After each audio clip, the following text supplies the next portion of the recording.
Hi guys, igama lam Oyama. I am in Tataborn, also girl, and I'm currently in East London for study purposes.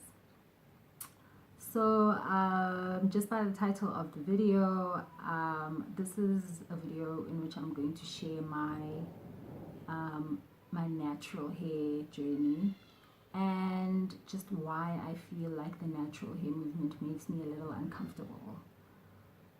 So if you are interested and you feel like you might relate, then you can continue watching.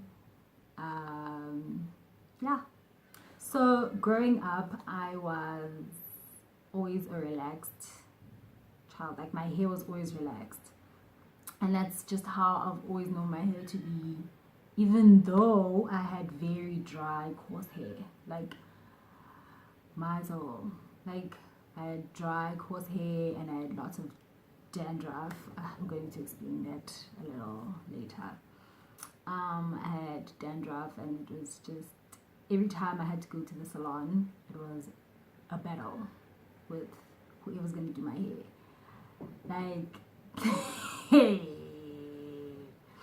guys, growing up, from the time I was a tot to the time I was a teenager, going to salon for me was the worst thing ever because I cried. I used to cry so much, and I wasn't crying and but no babes, no.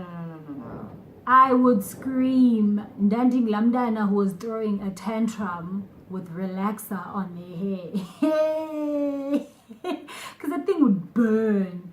And I have sensitive scalp and all of that. Hey. Kwakugubi, guys, kwakugubi. And I just, when I got to my teens, I was like, I cannot deal with this. Like, at this point, I should be able to manage my own hair. Like, my mom shouldn't be doing this. And, like, I need to find a cheaper alternative to this. Fine. I decide, okay, 2012, I'm in matric, I'm 18. I can do whatever the fuck I want. Decide to cut my hair. Now, that was not the best decision to make because with cutting my hair in 2012, I did not do my research, did not do proper research on how to take care of my hair, just what I needed for the transition and all of that. And so, let's just say the 2012 to 2015 Afro went south. It was cheaper, yes, because yeah, like managing an Afro, I'm sorry, at the time for me was a little cheaper than relaxing my hair every month because that's how often I had to go. Because 2 weeks after I relaxed my hair would be like, we done with you.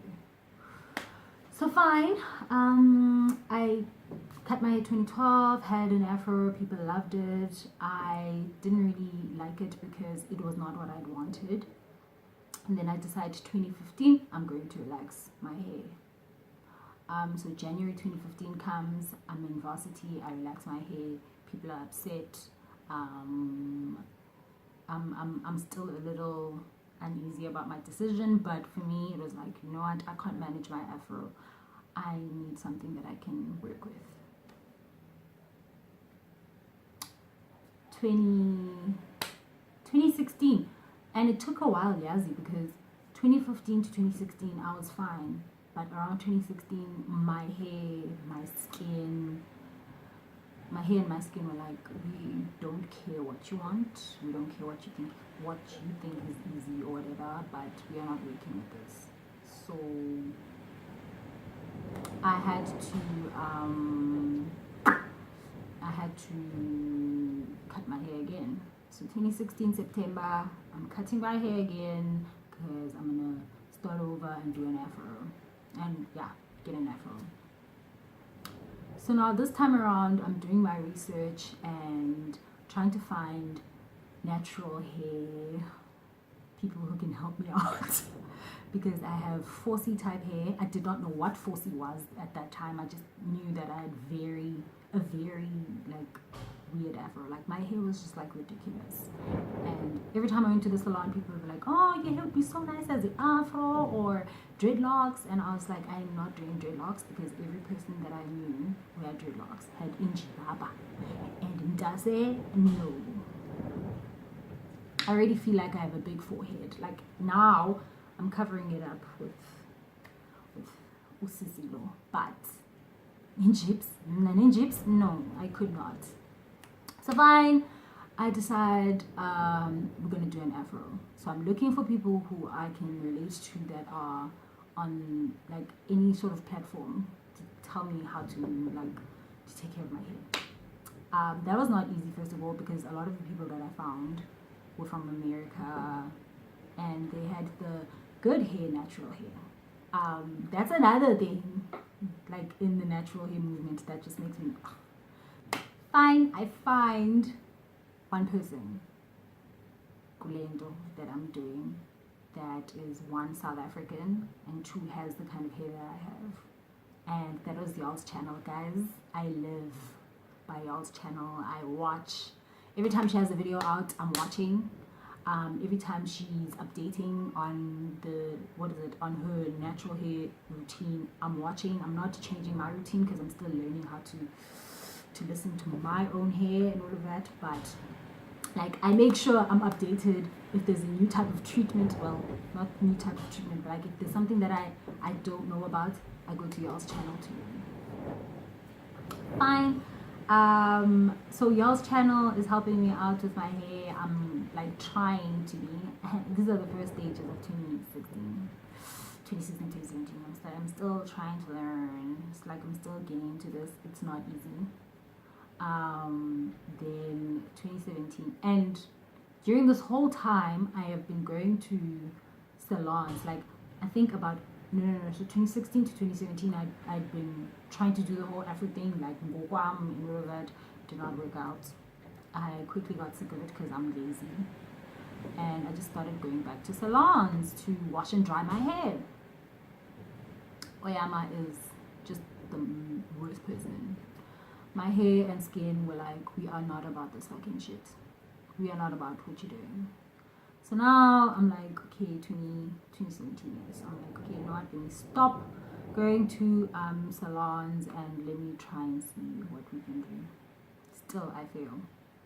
2018, this year, I was like, you know what? I'm gonna do this shit myself. I'm gonna stop going to salons. I'm gonna go maybe once or twice or whatever, how many times a year that I can go. So I do that, and I'm just like working with my hair now. It is not easy, guys. Natural hair needs you to be very about it. You have to be excited about your hair. You have to want to learn about your hair. You have to be motivated about your hair. Not that I'm not, but there are times, most of the time, because I'm going through a couple of things. Like I'm just going through a lot of things. And I know a lot of people are going through a lot of things, like, duh. But what I'm saying is, I don't know how to make time for certain things. And making time for my hair is another thing that I just need to learn. Because, fine, what is it? Okay, so now I'm trying to learn how to do this, and it's not easy. I'm not being very diligent with my hair routine. But I'm working with my hair. Like my journey is my journey, and I'm just learning, and there's a couple of things that I'm unlearning with all of this. And you know what, I think my hair now is in a better state than it was last year 2017. Yes, 2017 into 2018. It is in a much better position. I haven't stretched out my hair. The last time I stretched out my hair was in May. I had to stretch out my hair in May because I was gonna benzofagela, and it was not a protective hairstyle. It was gonna be, hey, that's another story, but let me not tell you guys about that. But benzofagela for a wedding, that did not go down well. I had to cut out that thing that very night. I did it the same night. No. What is it? Hey, Lomoya, I'm sorry. Now I'm doing this thing myself, and it's going really great. I won't lie. Now my afro looks like what I want it to look like. Does that make sense? Now it looks better. Kunzima, guys. Hey, umuntu uyasebenza, guys, Afro. Look, umuntu uyasebenza, and if you're not willing to work, girl, just stop. At some point in this whole thing, and when I was going through just the most, I wanted to cut my hair. I was like, you know what, guys, I am not doing this. My skin will love me for this. But I was like, but I'm gonna want my hair because I love my hair.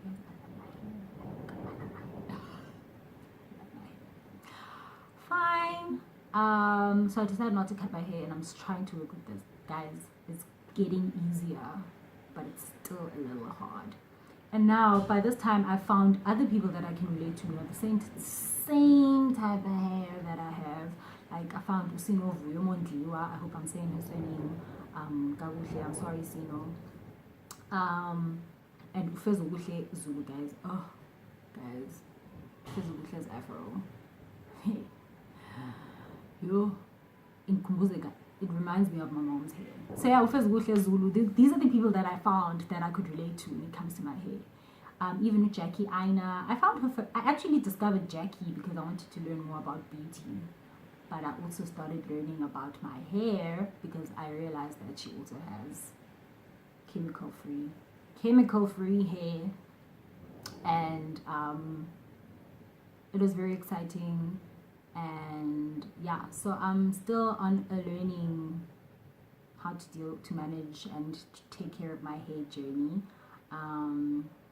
But Untu, guys, is growing and my hair is so much better now. Before I talk about why I'm uncomfortable with the natural hair movement, I'm a little uncomfortable. It's not like I'm entirely uncomfortable. But one of the things that I'd like to make sure people understand is that, one, we have different natural hair journeys, and what works for Uyals will definitely not work for Oyama. And this is something that a lot of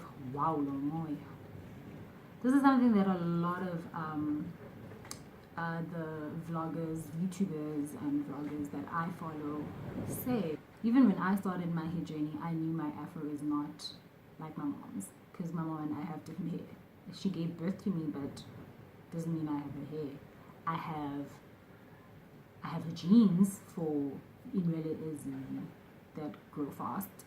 I have thick, coarse, forcey hair because my dad has that kind of hair. Like, my dad's side of the family has that kind of hair, and that's another thing. I've been blessed with genes from two people whose families have a history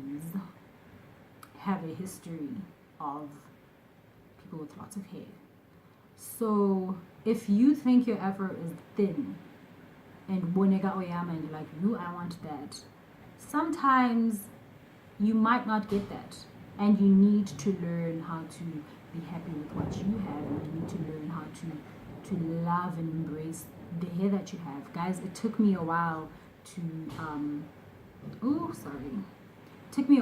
understand that and what happens with my hair, how I take care of my hair, plays a big part in how I will feel about it, and also how you think about Inwelezako is another big thing. So you need to understand it's your journey, your hair, your pace, and just you must learn what is best for your hair, for like your hair to be able to just go on a journey of, but on a natural hair journey that will keep you excited and loving your hair. Another thing is that, guys, I am not diligent with Inwelezam. I am terrible at taking care of my hair. Oh my life. Terrible at taking care of my hair. Guys, oh, it's in case. Terrible at taking care of my hair, and first of all, my hair breaks. Guys, because most of the time when I am like detangling my hair, yeah. There's a couple of things that I'm even unhappy about when it comes to my hair. My hair is very long up and very short up on. Like if I twist out my hair, all of the twist outs from this point down are longer, and then these things that come out here are like yay tiny, and it annoys me, but I've learned to accept what I have. Yeah. But yeah, so that's just my hair, and I've learned to be open and welcome. Oh. I've learned to be open and just accept what I have, and it's amazing. Like my journey now is just easier. It's not easy. It's easier. It's better than what it was before. But yeah. So why am I uncomfortable with the natural hair movement? For one, a lot of people seem to be discouraged before they even come into the natural hair movement, and even when they're inside, and I'm one of them.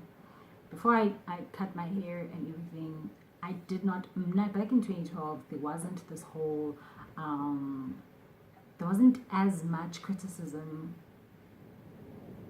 about towards people with natural hair, and I didn't see that much criticism. Yeah, I never experienced it, so it was never a thing in my life. I was in, and when I was in the natural hair journey, I started realizing, there's a lot of imperfections. Like every part of our lives has imperfections, guys. You can never expect everything to be perfect. And I realized that people who had relaxed hair within the natural hair movement were being criticized. Like, you don't care about your hair, and people were just like being very mean towards them because they choose to relax their hair. And if you're a person on an Afro like me, or dreadlocks, and you chose to wear wigs, guys, I remember one time, and I haven't seen this with South African vloggers and people, I haven't really seen that. But guys, Peshe, people become mean towards people who relax their hair, and people who wear wigs, or extensions. And I'm like, why are you concerned about that person's hair is none of your business. And I really don't get why we have to be like this, because honestly, the natural hair movement shouldn't be it should be a safe haven more than anything else. And for me, natural hair counts for people. If you relax your hair, that is your natural hair. It counts as being part of the natural hair movement. And I really, really, really, really get discouraged seeing people bully and discourage people who relax their hair or put extensions on or wigs on, and it's ridiculous. And really, why do we do this to ourselves? We already have guys on our ass about that are unprofessional. Do you seriously want to come in here and then tell me about my bad hair? So when I see people put down people within this movement,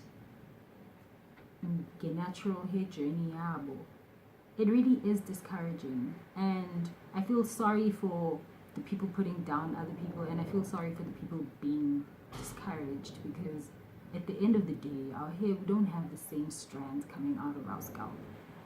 We don't have the same reasons as to why we chose to go chemical free. I chose to go chemical free because I wanted an Afro, and my skin was not about chemicals anymore. Do you hear what I'm saying? So when someone is gonna feel offended when I choose to play with my hair the way I want to, guys, andizungayithengi iwig nxaba wena unaloo nto leyo. Like, just deal with your own head.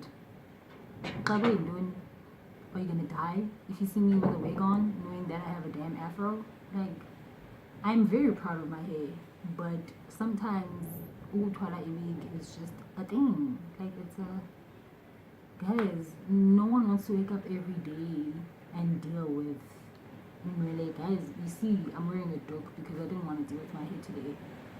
And so I just really hope we can go past